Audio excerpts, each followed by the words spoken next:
Eu que agradeço o convite, é uma honra para nós, para mim pessoalmente e para nossa empresa. Sempre que a gente é convidado para falar da Pérola, para contar nossa história, para a gente fazer esse bate-papo sobre o mercado, as coisas novas, as novas tendências, o que a gente acha bacana, é um prazer pra gente, eu estou à disposição. Espero aí corresponder à expectativa aí da tua galera aí do Rebaixados aí. Com certeza. E tamo junto aí. Muito obrigado pelo convite. Show de bola. Se apresenta pra galera que ainda não te conhece, por favor. Vamos lá, meu nome é Oswaldo Tosini Filho, sou filho do fundador da Pérola, que é a primeira marca car care do Brasil. A nossa empresa começa em 1967. Então, Rodrigo, a gente está completando agora, nesse meio do ano, 58 anos.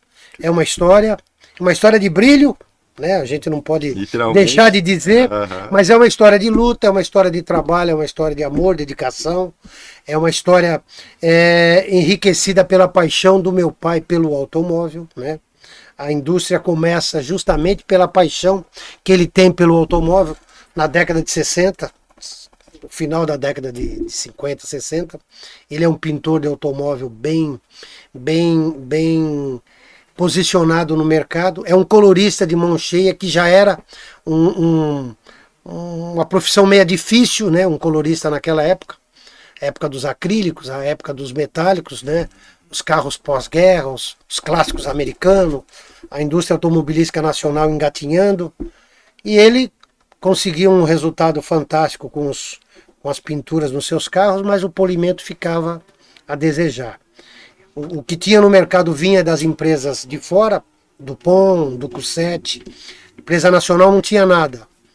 Até que um amigo vai para os Estados Unidos, começa a trazer umas amostras para ele, é assim que começa a história da Pérola. Ele ganha uma lata, o produto tem a cor perolada, né, o perolizado, um branco transparente, e aí ele lança a cera polidora, nossa tradicional lata azul, quem conhece, né? Eu ouço falar sempre que junto com a cera Grand Prix é a cera mais conhecida do Brasil. A lata azul e a lata da massa de polir nossa verde. Às vezes eu estou andando na rua, quando eu falo da Pérola, o cara fala, pô, aquela lata azul. Então para nós ela ficou realmente marcada. O nosso balde aqui que a gente vai sortear hoje, leva as cores da cera polidora azul, é uma marca registrada nossa. É assim que começa um pouquinho a carreira do meu pai, né? O amor, a paixão. Os carros que ele pintava na década de 60 encantavam ele, né? Os carros americanos, fundamentalmente. E aí ele começa a se apaixonar, a se encantar por um produto, né? Tecnicamente, para cuidar disso aí.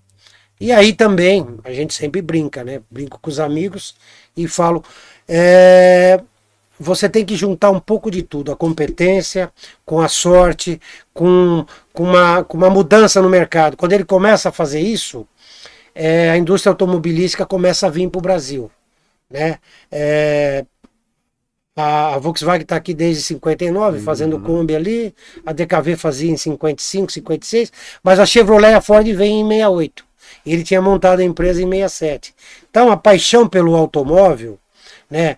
Esse slogan que a gente usa até hoje, que o brasileiro é apaixonado pelo automóvel, que a Ipiranga usou muito, a gente tem até um outro slogan, sua paixão merece uma joia, sua paixão merece pérola, né? Então o brasileiro apaixonado pelo automóvel virou uma marca, cuidar de carro, que está até hoje aí, isso ninguém tira mais do nosso mercado, né? Então é assim que surge a Pérola. Estamos aí há 58 anos, brilhando e lutando, né? Não tem outra estatística para nós, né? Continuar o que a família começou, e a gente faz isso com muito amor e muito carinho. Show de bola. Não tem dúvida nenhuma. Quando você começou a fazer parte dessa trajetória, já estava estourado? Como que era naquela época, assim, quando você se viu ali dentro da empresa? É uma coisa bem clássica, assim. Eu com 14, 15 anos já entro dentro da empresa, ajudando a família, minha mãe, meu pai, a minha irmã também um pouco ali e tal.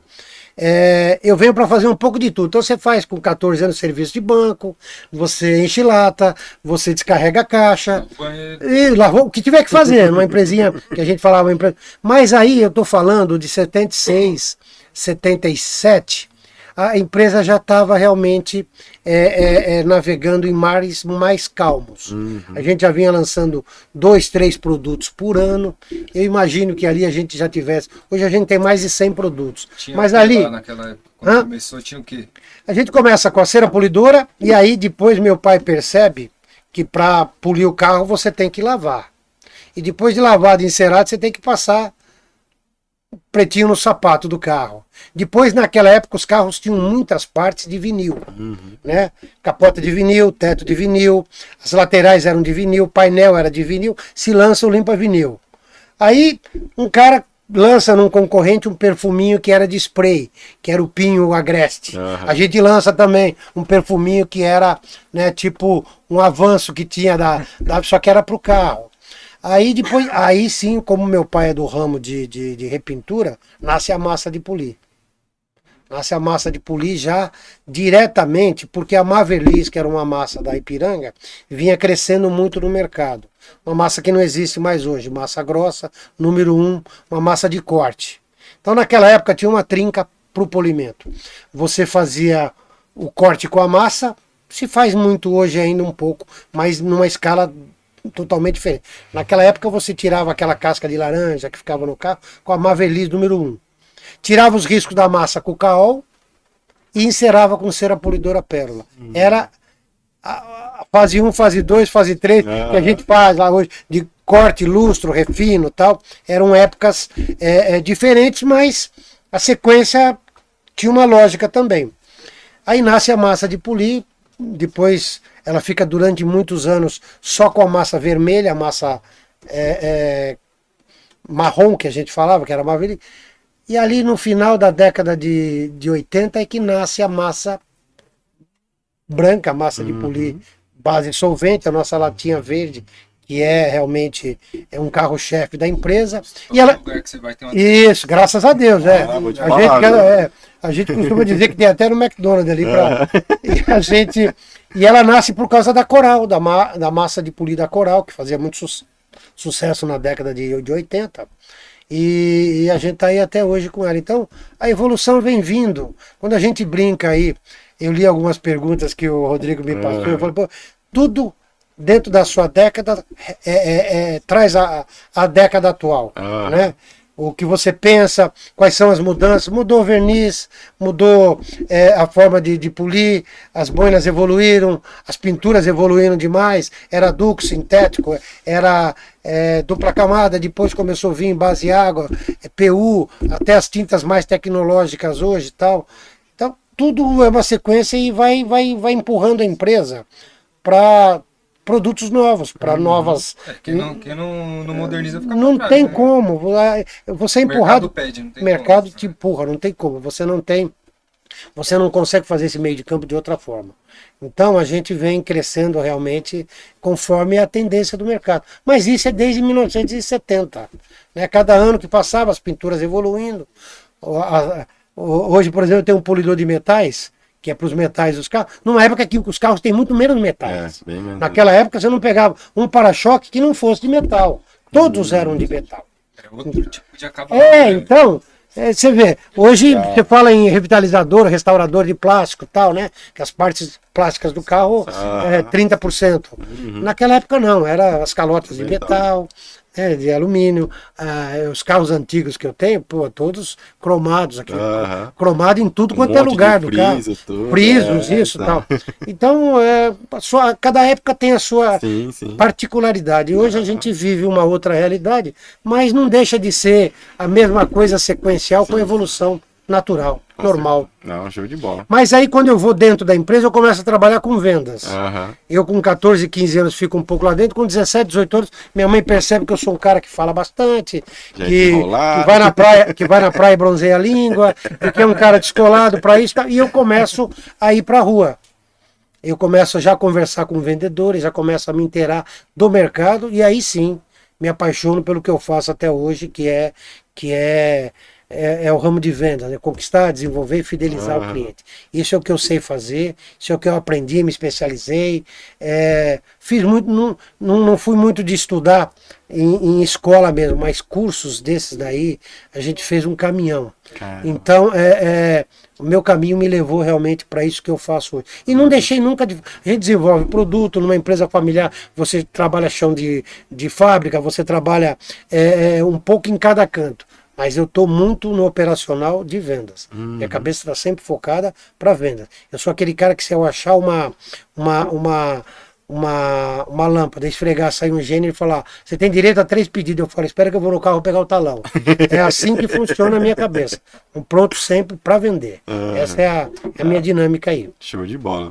O bom é que assim, você conhece todas as engrenagens da empresa, né? Pode-se dizer que você passou por tem que tudo, conhecer. Eu tenho um amigo que tem uma fábrica muito grande no Paraná. Eu levei meu filho para conhecer ele. E ele falou pro meu filho exatamente o seguinte: cara, se envolva em todos os pontos da empresa. Todos. Financeiro, recebimento, logística, produção. Você tem que saber exatamente tudo o que acontece dentro da tua empresa. E ele até fez uma brincadeira, ele falou: eu chego às 7 horas da manhã, das 7 às 9, eu fico resolvendo o problema. Aí eu falei para ele: por que você não chega às 9 já? Os problemas, alguém vai resolver lá atrás. Se você chegar às 9, alguém resolveu os problemas para você. Se tu chegar às 7, você vai ter que resolver os teus problemas. Mas é verdade, dentro de uma empresa você fica sabendo de tudo, é obrigação sua saber tudo o que acontece, porque senão uma engrenagem só, que ela dá uma falhada, ela vai te atrapalhar na ponta. Claro que você tem um departamento seu que você cuida mais, e esse você tem que cuidar 110%. Mas os outros você tem que estar bem inteirado também. Dentro de uma empresa familiar, isso é textual, não tem como mudar. Sim. Isso é muito legal. Isso te dá uma dinâmica diferente. Controle de qualidade também, né? Para tudo, Sérgio, é impressionante como você, e até para você como ser humano, porque você aí consegue interpessoalmente conversar com todos os departamentos, entender o que acontece de certo e de errado, entrar na cabeça do funcionário, porque ele tem às vezes e eu não questiono às vezes quando ele está fazendo uma coisa, porque ele está preparado para fazer aquilo lá. Você aprende com ele, né? Divide opiniões, e é fundamental que você tenha essa linguagem, senão você fica como um cara que tem um restaurante e não conhece todos os pontos. Tem que saber o cara que faz o drink, e tem que saber o cara que está aqui na fazer o meio de campo com todo mundo. Saber o cara até que está bebendo. O cara que fez o drink e o cara que está bebendo. Essa é a ponta. Não dá para ficar na metade do caminho. É isso aí. A gente enxerga muito isso. Show de bola. Galera, quero dar um recado aqui muito importante para vocês, tá bom? Ó, hoje tá rolando sorteio desses 2 kits maravilhosos aqui. Já vou pedir pra ele explicar. Então acho que vou ficar um pra mim e um pro Sérgio aqui, hein? Foi uma briga quando chegou, viu? Ninguém mandar o nome, eu não sei não, viu? Galera, vamos lá. As regras para poder participar aqui, só mandar o nome completo. Manda seu nome, sobrenome completo aí pra gente no chat, pra gente poder anotar. E no final do podcast a gente vai fazer alguns papeizinhos, vai abrir e vai sortear ao vivo aqui pra vocês, tá bom? Aí dependendo de quem ganhar, a gente vê a melhor forma de entregar, retirar no evento com a gente, no encontro, ou até mesmo aqui no estúdio, quarta-feira que vem, tá bom? Então já vai mandando aí, manda pro seu amigo, manda pro seu pai, quem quiser participar também, mais chance de ganhar. Manda nome completo que a gente vai sortear os 2 aqui no final do podcast, tá? Se for de fora, eu me encarrego de mandar. Aí, ó, show de bola. Se for de longe, de fora, de longe, já recebe do mesmo jeito. Show de bola.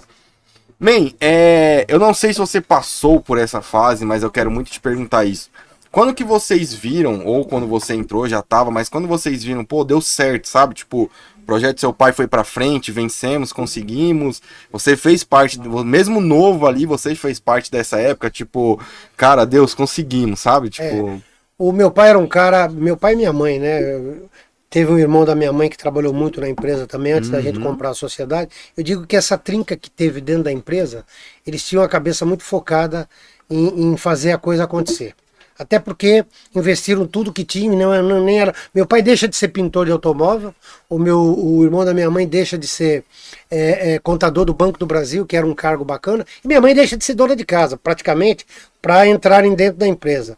Então, eles empregaram muito suor, muita inspiração e muito mais transpiração nesse negócio. Então, eu digo sempre que o meu pai acreditava que o produto era o melhor que ele podia fazer.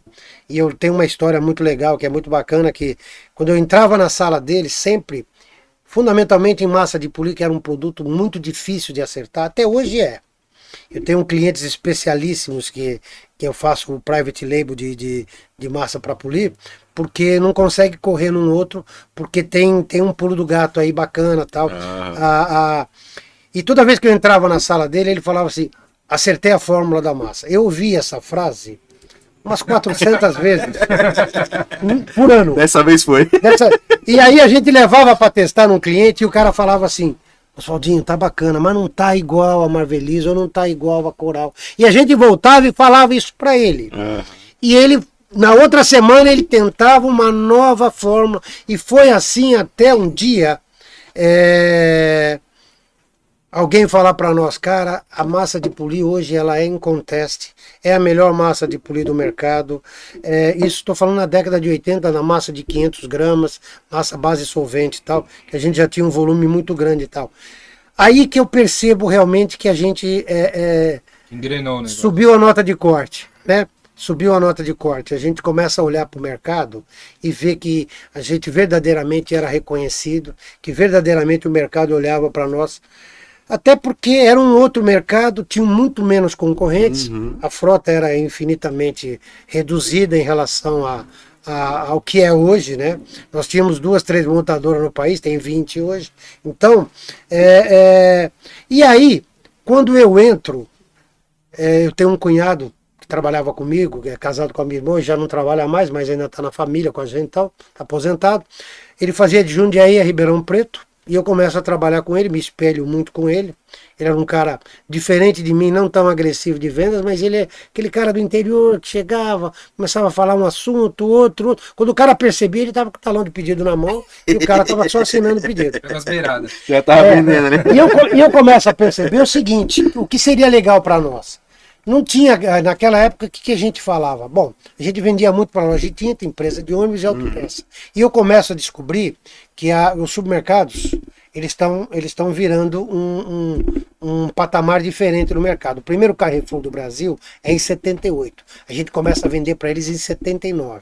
E eu que atendo o Carrefour de Campinas, ali da Senador Dantas, bem no centro de Campinas. Muito bem. E eu começo a ver que o volume não tem nada a ver com autopecinha, com a loja de tinta, com autopeça maior, com ninguém. O volume é aí o número de gente que vai, e aí vai a dona de casa, vai o cara, e a dona de casa entrava para um setor lá para comprar as coisas dela, e o cara ficava ali, aquela venda de impulsão, ele olhava o mercado, e eu começo a falar lá dentro, olha, vamos olhar os supermercados com muito amor e carinho. As redes de supermercado, elas vão... E aí isso cresceu de uma tal maneira, e até hoje é o maior nicho que se tem no país, né? É o nosso maior mercado, é o nosso mercado número 1. Claro que a gente mista por outros setores, mas eu digo que o grande pulo nosso foi trabalhar as redes de supermercado. Tinha uma época que eu tinha que desenvolver um produto, a produção chegava para mim e falou, quero fazer esse produto aqui. Eu olhava para ele e falava, eu posso vender isso no mercado? Se eu achasse que não me interessava fabricar, porque 70% do meu faturamento estava canalizado em supermercado. Era um volume muito grande. Hoje está menor, mas ainda assim é muito grande. Então, eu digo que as redes de supermercado divulgaram demais a minha marca. O cara entrava num Carrefour, o cara entrava no Extra, o cara entrava numa companhia brasileira, ele entrava no Walmart, ele entrava em qualquer supermercado. Das 100 maiores redes de supermercado no país, eu operava com 80. Das 10 maiores, eu operava com 8. Se a gente multiplicasse isso pelo número de pessoas que entravam dentro de uma loja, pelo número de lojas, eram 1.000 hipermercados acima de 8, 10 mil metros, 5 mil abaixo de 5 mil metros.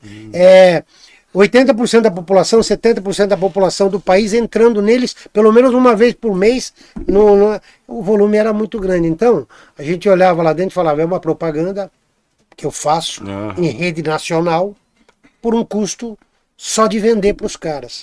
Só que depois de uma época, isso mais do final da década de 90, as redes do mercado elas começam a sentir a força delas e elas começam a ficar... predadoras. o termo é esse, elas começam a impor contrato, elas começam a impor condições, elas começam, aí tem inauguração, aquisição, ponto de venda, share de produtos, tudo é cobrado. E aí você começa, só que aí eu tô com o nome hiper solidificado e eu começo a escolher para onde eu vou vender, eu começo a mistar os mercados e eu saio um pouco das redes do mercado. Não de todas, mas das 10 eu saio de 7, das 80 eu saio de 30 e vou escolhendo melhor, né? Até para não estrangular o nosso caixa. Sim. Porque aí a gente fala em prazos esticados, em bonificação, a gente fala em frete, a gente fala em desconto de aniversário. É um pacote todo, é um pacote terrível. Mas durante muitos anos foi um mal necessário, muito bacana. Até hoje é um mercado muito grande. Sim. Quando a gente fala em atacadão, por exemplo, a gente fala em açaí, a gente fala nos dois maiores, né, e que mobilizam em 70% do faturamento global do país no segmento. Né? Então, a gente mesmo quando vai no mercado todo mês, aí, mesmo que não tenha nada para comprar, eu sempre passo no setor de carro lá, dou uma olhadinha na não tem jeito, eu vou lá olhar.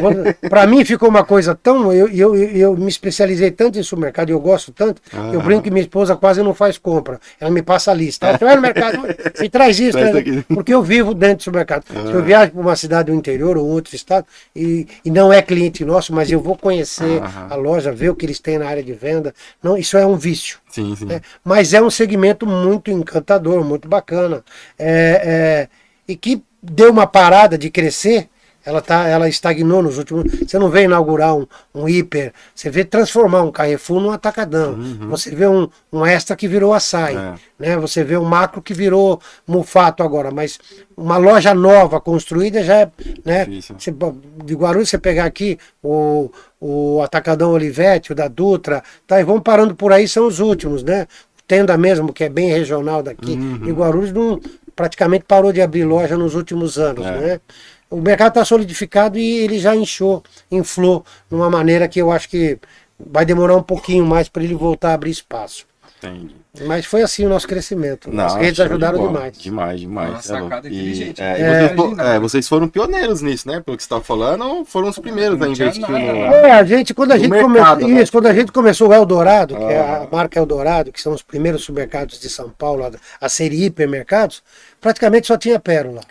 A Johnson tinha a cera Grand Prix, mas a Johnson sempre foi muito forte na Grand Prix. Depois é que eles lançam a linha Carnu com shampoo, limpa pneu, silicone. Hoje eles são muito fortes em aromatizantes. A marca foi até vendida para um outro grupo e tal. Mas a gente dividiu muito junto com eles. Mas eu tinha 8 ou 10 produtos a mais do que a Johnson.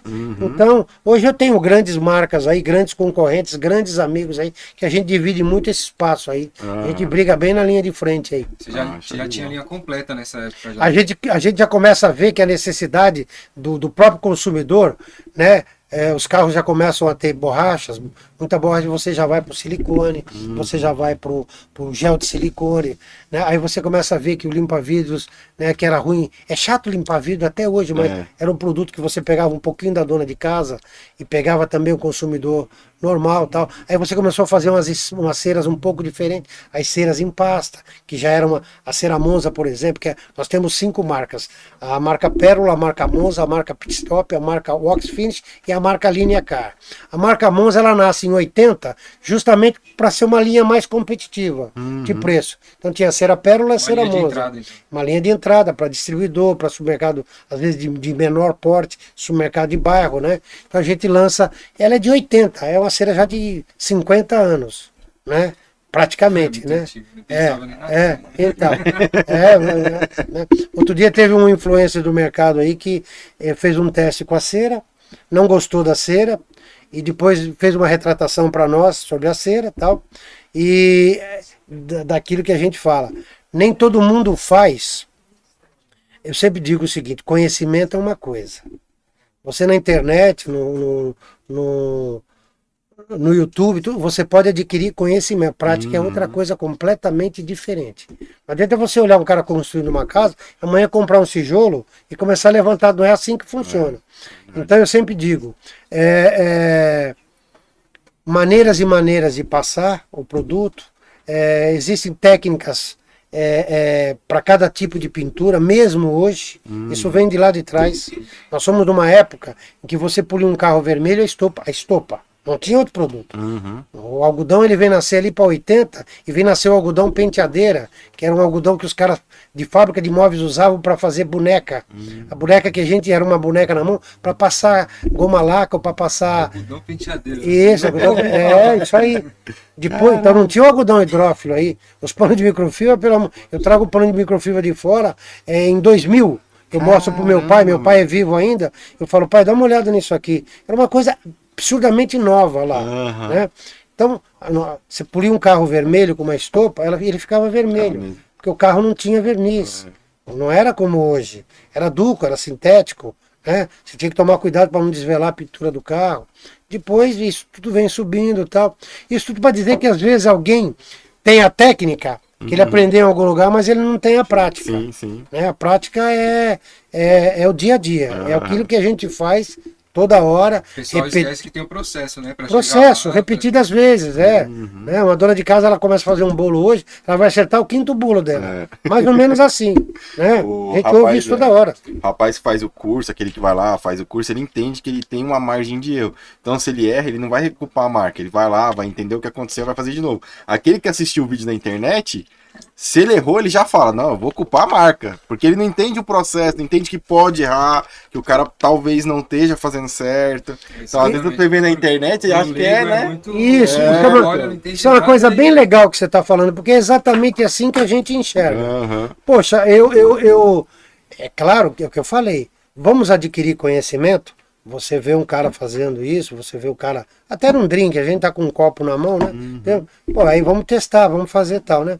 Mas aí é uma coisinha que você pode testar, jogar fora. Quando a gente está falando de trabalhar um carro, de trabalhar uma pintura, uma repintura, começa a dar avaliação do tipo de pintura, se o carro está repintado, se ele é original, se ele tem verniz suficiente, se ele não foi só retocado, tal, para chegar... Então, legal o cara buscar um conhecimento de um cara bacana que está falando aí, e tem muita gente boa. Mas daí para a prática... É outra coisa, a gente vai falar isso um pouquinho mais para frente, tá? Que aí eu desço a borracha de uma maneira bem legal, e bem didática, porque eu acho que é exatamente assim que acontece.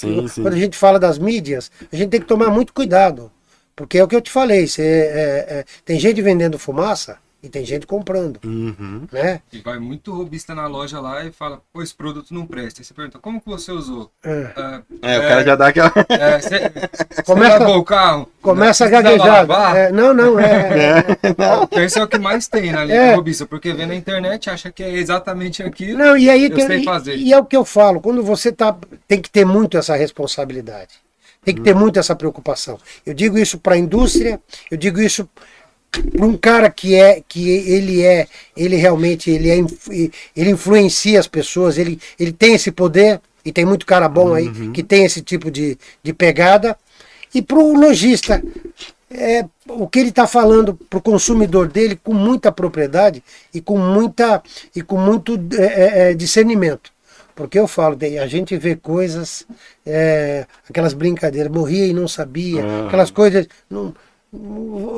Vamos entrar nessa pegada com muita calma, porque o negócio é feio. A gente vê coisas aí que realmente... É complicado. Mas a gente fala... Eu sei que já a gente vai dar uns puxão de orelha na galera. Uma pegadinha aí.